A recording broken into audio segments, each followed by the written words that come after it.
মহিউদ্দিন আব্দুল কাদির জিলানী আজকাল তো জেসাকু ফির হয়ে যায় বেস্তর সার্টিফিকেট পকেটে লইয়া লইয়া আটে তারে ফির হইলে বেস্তর সার্টিফিকেট দিলেই অলি আল্লাহ এরা নাই। অলি আল্লাহ হযরত বড়পীর দস্তগীর রহমতুল্লাহ আলাইহি ফরমায়েন যে একজন অলি বা শেখ হইতে হইলে তার মাঝে 12টা গুণ থাকতে হইব। সুবহানাল্লাহ। এর মাঝে 2টা গুণ আল্লাহর হাসিল করতে হইব, আল্লাহর 2টা সিফত হাসিল করতে হইব, রসুল্লাহর 2টা হাসিল করতে হইব, আবু বকরের 2টা, ওমরের 2টা, ওসমানের 2টা, আলীর 2টা, 6 দুগুণা 12টা গুণ হাসিল করতে হইব। আল্লাহ তো এই কিতাব আনতে বলতে আল্লাহর 2 নাম আছে, গফফার আর সত্তার। গফফার আল যুনুব, সত্তার আল উয়ুব। আল্লাহ গুনাহগার হলোর গুনারে মাফ করে দেন আর বান্দার আইব রে আল্লাহ চুপাইয়া রাখেন, লুকাইয়া রাখেন। লুকাইয়া রাখেন না। আদম আলাইহিস সালাম তার বেটা শীশ আলাইহিস সালাম দেখেছিল, বেটা তোমার কপালে আমি এক আমানত দেখি আর কি আমানত? তোমার জাবিনের মাঝে নূরে মুহাম্মদীর আমানত পৌঁছে গেছে। আব্বা ঈদ মোহাম্মদ খেয়ে বলতে আমার বংশের সর্বশেষ নবী, তান সম্পর্কে জানাকো আমার বলতে তান উম্মতরে আগে চিনিলাও।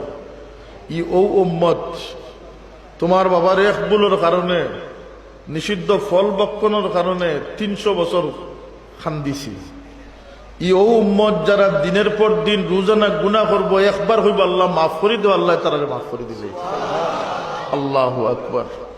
রোজানা ভুল করবো, তার গুনারে আল্লাহ পাকে পর্দার আলী খালি লুকাইতে থাকবা, লুকাইতে থাক। আল্লাহ লুকাই না নি, সত্তার আল উয়ুব। আল্লাহ আইব রে ডাকিয়া রাখেন। যে ফিরে মানুষের আইব বয়ান করেন বুঝিলেন জান ইন ফির নাই বরং ইন শয়তান। যাইন মানুষের মাফ করে দেন না, তিলডে তাল বানাইয়া দুশ্মনী প্রকাশ করেন, দুশ্মনীর সংঘাত সৃষ্টি করেন, বুঝিলেন যেন ইনফি হইতে পারছেন। রাসূলুল্লাহ সাল্লাল্লাহু আলাইহি ওয়াসাল্লামের 2 গুণ রফিক আর শফিক। যে উম্মতে হাসিল করছে আল্লাহ তারে শেখ বানাইয়া কামিল বানাইয়া দিলে। আবু বকর সিদ্দিকর সিদ্দিক মুসাদ্দিক, ওমরের আমর বিল মারুফ নহি আনিল মুনকার, ওয়া আশাদ্দুহুম ফি আমরিল্লাহি ওমর। ওসমানের হইল গিয়া, ওসমান রাদিয়াল্লাহু আনহু নেদামত আর সাখাওয়াত। রাইত হইলে আল্লাহর কাছে খান্দা আর দিন হইলে সাখাওয়াতি করা। 2 গুণ। রেজিল কেউ কোনোদিন ফির হইতে পারত না, রেজিল ফির হইতে পারত না। আলী রাদিয়াল্লাহু আনহুর 2 গুণ, একটা হইল গিয়া ইলম আর একটা হইল গিয়া বাহাদুরি, অর্থাৎ এগুলো কিতা হইতা, অর্থাৎ সাহস, যেটা হিম্মত, বীরত্ব। এক ব্যক্তি সম্ভবত আম বা আমির হইব নাম, আল্লাহ নবীর দরবারের খান্দা থাইয়া গুড়া লইয়া ডিগবাজি করে আর এলান করছে, হে মোহাম্মদ তুমি বলে নবী হইছো, নাউজুবিল্লাহ। যদি সাহস থাকে তাইলে আমার মোকাবিলা তাও। সমস্ত মহফিল নীরব, আল্লাহ নবী নীরব। এক ব্যক্তি খাড়া হইলা, দেখা গেল আলী রাদিয়াল্লাহু আনহু প্রতিবাদ ধরে খাড়া হইছে। রাসূলুল্লাহ ফরমাইলা, আলী তুমি বই যাও। আলী বই গেলা। দ্বিতীয়বার যখন এই ঘোষণা করছে তখন আবার দেখা গেল সব নীরব, কিন্তু আলীও বই গেলা। রাসূলুল্লাহ হলে ফরমাইলা, আলী তুমি বই যাও, এর নাম অমুক, যার মোকাবিলা 500 জনের কমে তার মোকাবিলা করা সম্ভব হয় না। এই মানুষের মোকাবিলা করতে হলে 500 জন মানুষ লাগে। জোরে হোক সুবহানাল্লাহ।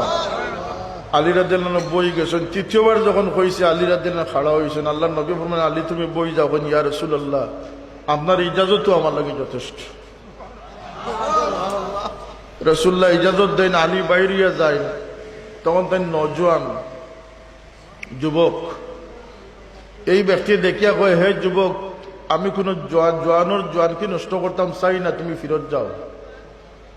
তোমার মাঝে যদি কোনো হিম্মতওয়ালা শক্তিশালী মানুষ থাকেন তাহলে তুমি ফাটাও। আলী কই, তুই চিনস নি আমারে? আমার মায় আমার নাম হায়দার রাখছে, আমি বনর বাঘ থেকে আরো শক্তিশালী। তাহলে আমার কাফির যে পরাভূত করবার লাগে আমি আলী যথেষ্ট।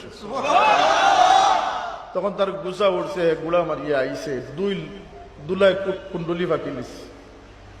এক আওয়াজ শোনা গেছে, সব সাহাবী হলে ইন্না লিল্লাহ পড়ে, আলী শহীদ হয়ে গেছে। কারণ এই ব্যক্তির লোকে 500 জন মানুষরা মোকাবিলা করা সম্ভব হয় না, তার মোকাবিলাত আলী যথেষ্ট নয়। কিন্তু যখন দুলা সরিয়া গেছে দেখা যায় আলী রাদিয়াল্লাহু আনহু খাড়া রয়েছেন, আর এই কাফিরের গর্দন কাটিছে, তার গুড়ারও গর্দন কাটিয়ে মাটি পড়ে গেছে।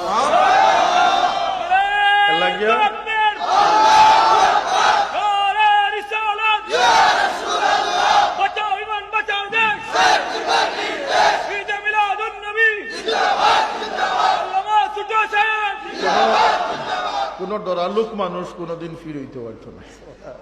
ফির হইতে হিম্মত লাগে, ইলিম লাগে। আলী রাদিয়াল্লাহু আনহু আল্লাহ ইলিম দিছিলা, ওয়া আবদাহুম আলী, সঠিক সিদ্ধান্ত বিচক্ষণতার দিক থেকে আলী শ্রেষ্ঠ। হোক সুবহানাল্লাহ। আল্লাহ নবীর এক এক সাহাবীর গুণ আল্লাহ দান করছেন, এই 12টা গুণ না হইলে ফির হওয়া যাইত নয়। আজকাল তো ফির হইতে হইলে যেসা ফির হয়ে যায়, বেস্ট সার্টিফিকেট অকল ফকটে লইয়া লিয়া ঘুরিতরা। আর কিতাবও লেখছেন যে একদিন